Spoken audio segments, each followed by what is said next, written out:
केवल यहाँ तक समझ लेते हैं कि ये एक बुराई पर अच्छाई की जीत का प्रतीक है।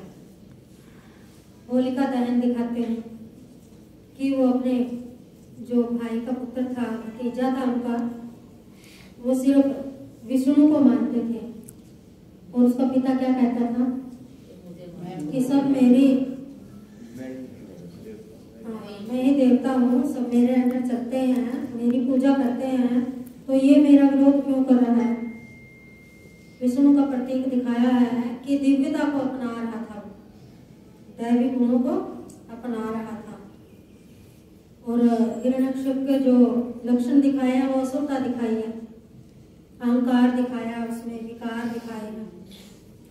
तो उसकी यादगार में ही हम मनाते आए हैं कि होलिका जो है उसको लेकर जब उसमें अग्नि में बैठी, उसको वरदान था कि इसको अग्नि जला नहीं सकेगी।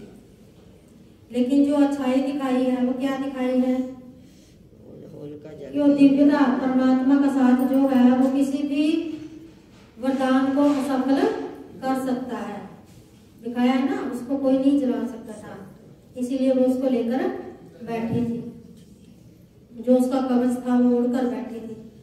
लेकिन जब हम अच्छाई पर, परमात्मा की याद में, अपनी दिव्यता पर अटिक रहते हैं, उस परमात्मा को पहचान कर, तो कोई भी किसी का वरदान, जो आज समय है, देख रहे हैं ना आप, जिस तरफ हम आकर्षित हो जाते हैं, कहीं रिद्धियाँ सिद्धियाँ, यहाँ से मुझे ये प्राप्ति हुई, यहाँ से मुझे ये प्राप्ति हुई, होता है ना कई बार देखते हैं। तो वो सब हमारे बुराई के बीच में, अच्छाई के बीच में बुराई आना, एक हमें अपने मार्ग से भटकाना है। जैसे उसको देखकर कुछ ही लोग थे उसमें, कहते हैं ना प्रहलाद को, नाम ही उसका क्या था, प्रहलाद, परमात्मा है ना, नाम भी कितना अच्छा। किसी राक्षस के ऊपर उसका नाम भी नहीं था। वास्तव में वो इस समय का ही यादगार है। घरों में आज हम देखते हैं जब परमात्मा इस सृष्टि पर आते हैं, किसी के फैमिली में ऐसे होते हैं, नाम मान शान होता है, लेकिन जब हम अहिंसक मार्ग पर चलते हैं, दिव्य गुणों को अपनाते हैं, तो फिर वो उसका विरोध होने लगता है, उनके मान शान को ठेस पहुंचती है। कौन से मान शान को? घर में किसी को ड्रिंक करने की आदत होती है, किसी को बुराई की आदत दूसरी लगी होती है, लत लगी होती है। जब हम उससे पीछे हटते हैं, उनका साथ नहीं देते, तो वो क्या होता है, फिर विरोध होता है ना, घर को तोड़ेंगे, घर का विनाश करेंगे। यही वहां दिखाया है। हिरण्यकश्यप को कहते थे ये राजा को खत्म करेगा। तो ये सारी बातें इस समय की है, लेकिन एक के लिए नहीं है ये। हम सब परमात्मा की औलाद है, परमात्मा के बच्चे हैं, आत्माएं हैं ना, पहचाना है ना सबने परमात्मा को। हाँ, तो कोई भी परिस्थिति, कोई भी प्रलोभन हमारे बीच में आते हैं, रास्ते में प्रलोभन भी आते हैं, बुराइयां भी आती हैं और जबरदस्ती भी आती है। हिरण्यकश्यप जैसे आज समय में अगर हम विस्तार में जाएं तो बाबा के यज्ञ में भी जो कन्याएं निकली हैं, जो भाई भी हैं, उन्होंने अपने माता पिता का वैसे ही सामना किया है जैसे प्रहलाद को दिखाया है।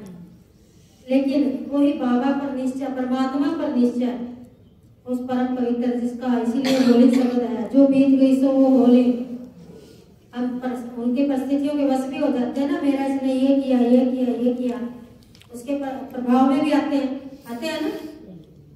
ये भी एक प्रलोभन है। तो वो प्रहलाद इसीलिए दिखाया कि उसको जन्मा भी था, उसको पाला भी था, लेकिन जब परमात्मा को पहचाना तो उसने सबको पहचान लिया कि ये भी परमात्मा के बच्चे हैं। तो इसलिए वो जो होली, परमात्मा मार्ग पर एक दृढ़ निश्चय से चल पड़ना। दूसरा, फिर कुछ ही लोग होते हैं जो उस प्रहलाद को पहचानते हैं कि ये सत्य मार्ग पर है, लेकिन उसका साथ वो भी नहीं दे पाते। क्यों? क्योंकि भयभीत होते हैं। भयभीत किससे होते हैं? आसुर शक्तियों से, असुरता से। कहीं ये क्रोध में राजा हमें ही ना खत्म कर दे, हमारा ही घर बार ना खराब हो जाए। वो एक उनके मन में सिर्फ भय और शंका घर कर लेती है, इसलिए वो सहयोग नहीं दे पाते। लेकिन एक प्रहलाद ही सिर्फ अपने आप को देखता है और परमात्मा को पहचान कर आगे बढ़ता है। वो किसी के साथ की भी इच्छा नहीं रखता और न किसी के सहयोग की, कि मुझे सिर्फ परमात्मा को साथ देना है, उसको याद करना है, उसके रास्ते पर चलना है। ये है अच्छाई और बुराई का विनाश। वो तो हम हर साल जलाते हैं ना। अच्छा, वो हमने कहानी सुनी, उसकी यादगार में मनाया जाता है। उसने मनाया, उसने किया, हम होलिका जलाकर आ गए, तो हमने क्या किया? हमने तो कुछ नहीं किया ना। अच्छाई की जीत दिखाई है ना। हमारे मनोविकार, हमारे असुरता तो अंदर बनी पड़ी है, हमारे ऊपर तो हमने कोई जीत पहनी नहीं, किसी बुराई को खत्म किया ही नहीं और ही बढ़ावा दिया। वास्तव में आत्मा शुद्ध गुणों से भरपूर है, सतोगुणी है। देखो, उसमें धागा भी बांधते हैं, दिखाते हैं ना, वो इसी हिसाब से रोटी बनाते हैं कि वो जल जाता है और वो धागा बच जाता है।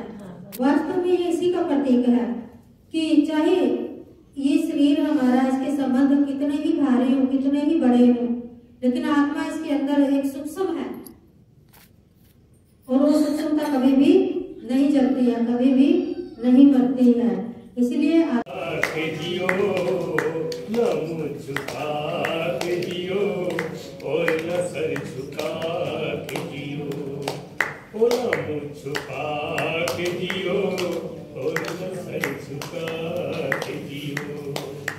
गमों का दौर भी आए तो मुस्कुरा के जियो, न मुँह छुपा के जियो और न सर झुका के जियो। घटा में छुप के सितारे फना नहीं होते, घटा में छुप के सितारे फना नहीं होते। अंधेरी रात में,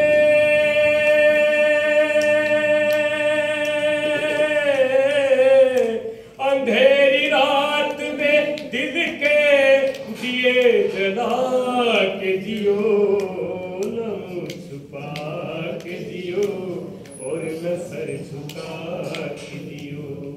गमों का दौर भी आए तो